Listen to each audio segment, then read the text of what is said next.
Well, Scott Lane, director of a New World. We're coming up on the 2-year anniversary of New World. Any big in-game celebrations planned, or does the expansion pretty much have you guys covered up?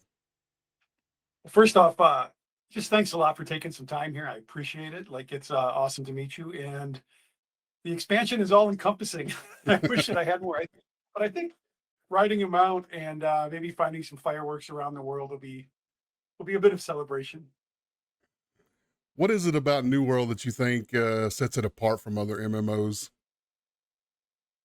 I think there's a few things. I think our combat style approach is different with the direct action combat. I know a few have similar, but I think our style is a little different.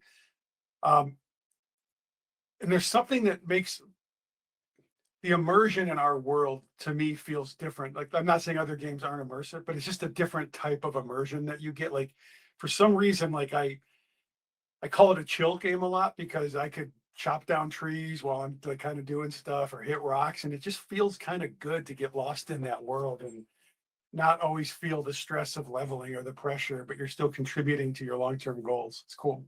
Yeah. What's your favorite memory over the past 2 years? Yeah, it's tough. There's so many, but if I like the one that always bubbles to the top for me is when we launched Tempest. Um, closing out the Isabella story, but more so like it was when I started to really feel confident in the team's ability to deliver like an awesome expedition experience. And I think the boss fights were like super fun. I think the storytelling inside of it was some of the best work we had done at that point for sure. And just it was beautiful, right? When you go up on that cliff and you see the big sun around the side, or when you hit the void monster, like there's just so many cool parts about it. That to me was like one of the most exciting times. But every release, I feel like we've kind of had like a moment, with every release throughout since launch. And it's the game, it's gotten a lot better. Like it's like we've really listened to the players and pushed the game forward. It's funny. Just the other day, I was coming over like some hills, and I seen the big pyramid in Brimstone Sands, and I kind of thought the same thing. I was like, "It's so cool that you can just see that pyramid from like so many areas in the zone, and how big it is." Yeah, for sure. And like those, I think that's another thing that's a little different. And we have a lot of those like vista points in the world with the view distance just being like it just portrays well. And I think the sunsets are just gorgeous when you Yeah. catch that at the right time. What's your favorite in-game feature you guys have added over the past 2 years? Oh boy. I mean, well, one of them is going to be added soon that I really like, which is Medusa. Um, but let me think about that. There's that we've added. I really like the siren. I don't know if you played the siren. Yeah, yeah, Uh, yeah. I think I think there's just something cool about the look and the sound and the ambience of that fight. Um, I think the pirate in Barnacles and Blackwater with the that shoots the cannonballs up and down in the lines is really fun. Yeah. Um, there's a lot so, but even some of the simpler ones. Oh my god, I'm drawing a blank. Trying to think of the fight in There's We a were there's been a lot of stuff over the past 2 years, Scott. yeah, the Hazel, the witch thing that in Weaver's Fen has gotten. I think that's really interesting. There's so many. Like, yeah, it's there's I'm kind of like crippled with decision paralysis. There's so many that I like. Yeah. Looking back over the past 2 years with the 2-year anniversary coming up, it's hard not to talk about the dupe bugs. New World unfortunately kind of became known for that for a little while. When those bugs were happening, how frustrating was that for you guys, and how much work did it take to put into addressing those bugs? It was horrible. Like it was a horrible time for us because we had just launched the game and the response to the IP and the world was like, and the gameplay was really high. But then we had this dark cloud of dupes and exploits hovering over us. And a lot of it is like those are things it's hard to learn before launch because you need the scale of people to push it and make it happen. I mean, I can tell you, like a lot of people on the team worked with very little sleep for, for a few weeks, if not months. Like, well, because everyone on the team wanted it fixed Mm, because like you know, when you work on a game, you kind of fall in love with that game. It's like your baby. So when anything's putting a dark cloud over it, like you got to get that out of here.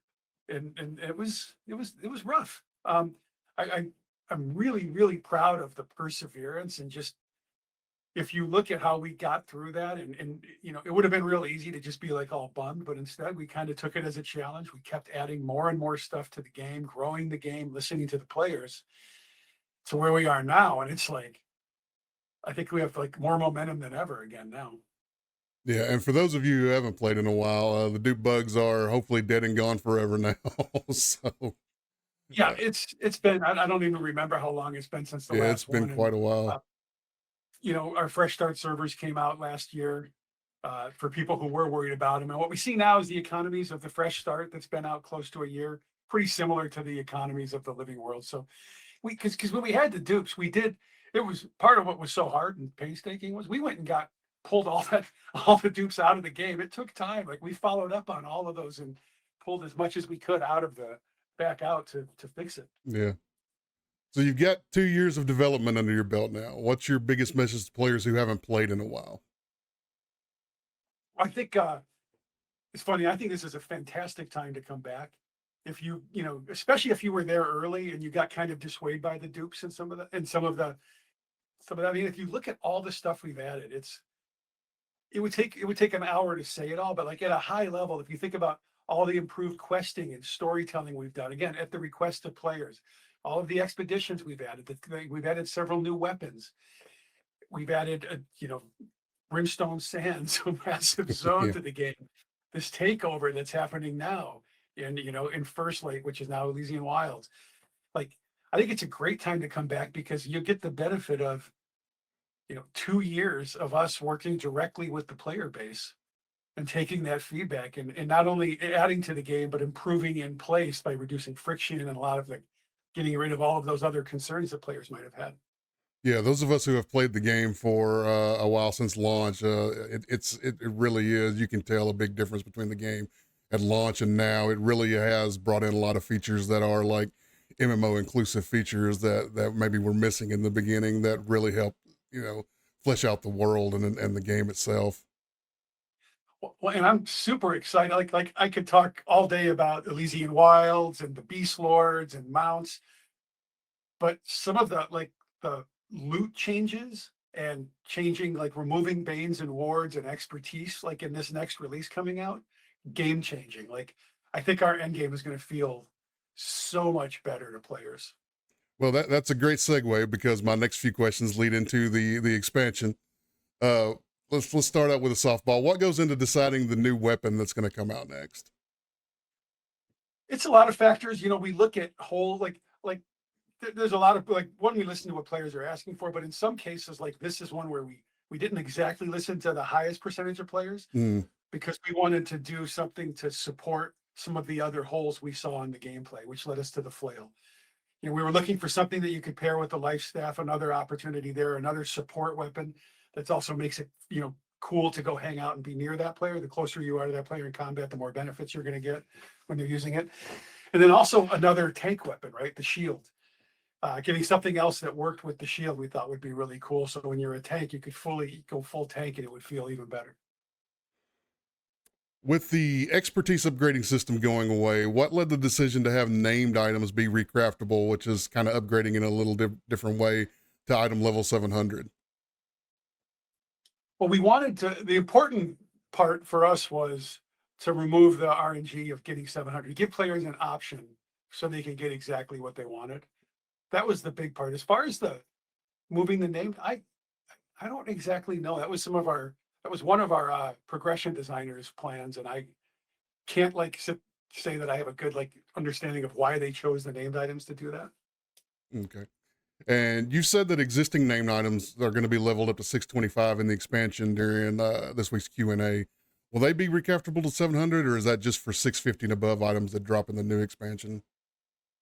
I am not 100% sure. I think it's 650 and above, Okay. but I don't quote me on that. Yeah, I was going to say I'd have loved to test that on the PTR to make sure, and that would have avoided that question. But unfortunately, I didn't have any 625 named items. They all dropped at 650. So If you just give me 1 second though, I could just ask. Hey guys, Troy here from the editing booth. I wanted to let you know that Scott did have to get back with me after the interview to let me know that it will only be named items level 650 and above that will be able to be reforged to level 700. So the 625 items that you're going to get going into the expansion will not level up to 700.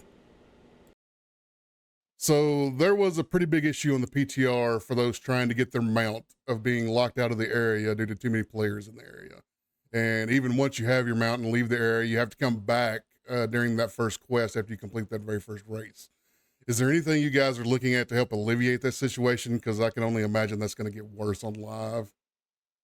Yeah, we're looking at it, and one of the fortunate things is that, I shouldn't say fortunate, it was intentional. One of the reasons we made 5 quests be all in 5 different areas, the first ones once you get your mount, was to help spread players out. Mm-hmm.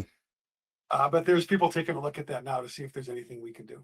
Okay. Will First Light territory standing carry over in any way, or is that just gone with the zone? Right now it's gone. It's not like deleted. We still have it somewhere, and if we can think of an interesting use for it, we might, find a way to bring it back. But for all intents and purposes, it's gone. Okay. And lastly, you guys use heat maps to decide to rework First Light into the Elysian Wilds due to low player traffic in the zone. What went into the decision to go with Eden Grove as the new conflict territory to sort of replace First Light? So from a lore standpoint, it was kind of cool because like Artemis is moving down, her forces down there, and she kind of left the back door open for the players to civilize that a little bit and start building that. That's how we thought about it. And we really like the idea of Shattered Mountain, Cleve being that, like, those contested areas still. We're still thinking about where to take those, but it made the most sense for us for Eden Grove. So there's a possibility that Shattered Mountain and Great Cleve may be conquerable territories later in the future. Yeah, I mean, I don't want to say yes, but anything's possible. It's something like we've certainly talked about it. Yeah. And we certainly discussed it. Yeah, you guys have sort of leaned towards wanting to keep players sort of closer together and not spread out when you don't have to. So those might make sense for zones like that and going into the future. Well, that's everything I've got. Oh, go ahead. Oh, I was just going to say, yeah, like that was the biggest reason for the First Light thing takeover was keeping everyone centralized to that part of the map, because it's kind of in the middle, and the heat map showed not enough people were there, so it made the most sense to convert that one. Okay. As opposed to add a new one on the other side of, Evanscale or Brimstone up there. Yeah. Is there anything you guys want to get out there during this 2-year anniversary? Any message that you're wanting to get out? I think we touched on it, but I'll happily say it again. I think it's just a great time to come back to New World. I mean, we've got tons of players in the game, and we've added so much content and game. Like, the game's going to feel very different in a good way than it did a couple of years ago. I think we've leaned into the things that players liked, and we've corrected the things that players didn't like. And I feel really good about it, and I'm excited, and I can't wait to see have more players come in and, let us know what they think. All right. Well, that's everything I've got for you, Scott. Thanks so much for taking time for the interview. Awesome. It was really good talking to you.